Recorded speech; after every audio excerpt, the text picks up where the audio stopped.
I ignored 3 phone calls that night. That decision cost me more than my entire career ever earned.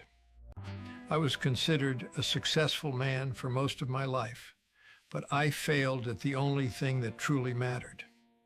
For more than 40 years, I honestly believed I was building a better future for the people I loved. I worked longer hours than anyone around me, and I wore my exhaustion like a badge of honor. I thought sacrifice meant love, and I convinced myself that absence was only temporary. I missed birthdays, school performances, weekend breakfasts, and dozens of ordinary moments that never came back. And every time I walked out the door early or came home late, I told myself it was necessary. I believed that providing financially was the same thing as being present emotionally. It took me decades to understand those two things are not even close to the same. My son once waited by the window for me until he asleep on the couch. I came home quietly that night and stepped over his school backpack on the floor. I told myself I would make it up to him that weekend. But weekends turned into deadlines, and deadlines turned into years. There was always another deal, another promotion, another reason I had to leave. And slowly, without me noticing, my children stopped needing me. They learned how to live their lives without waiting for me to show up.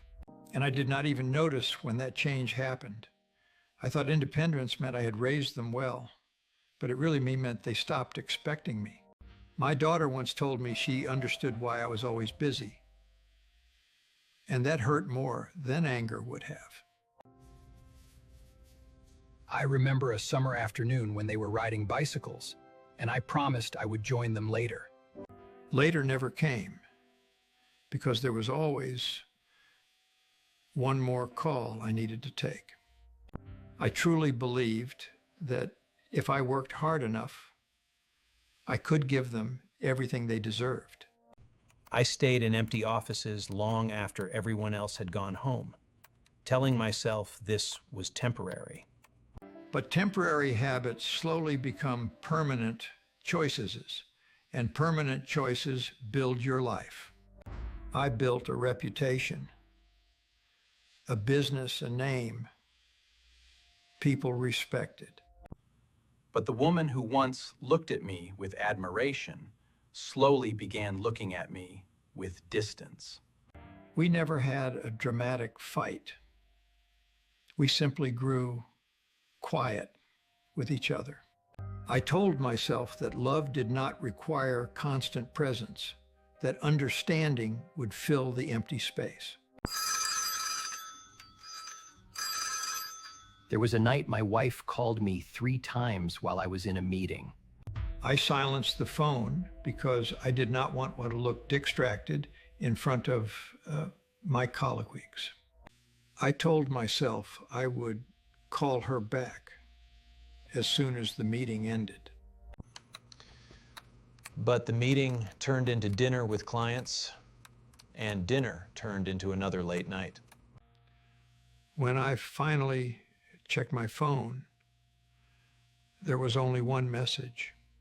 It said, "Call me when you can. It is important."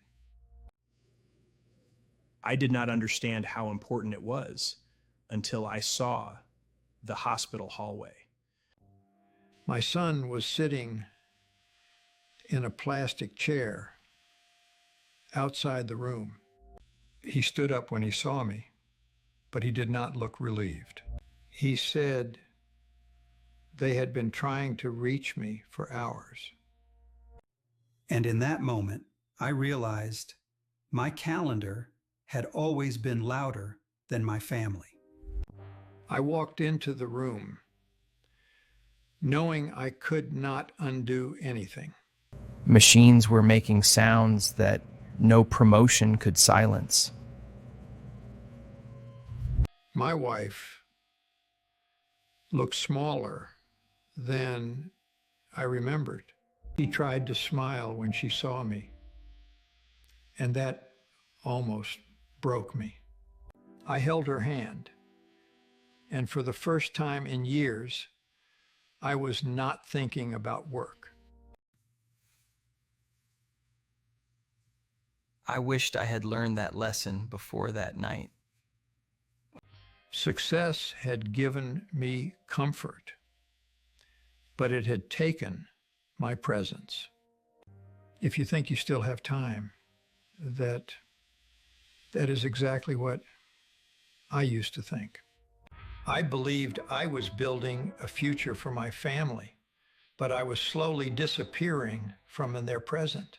The truth is, children do not remember how hard you worked. They remember whether you showed up.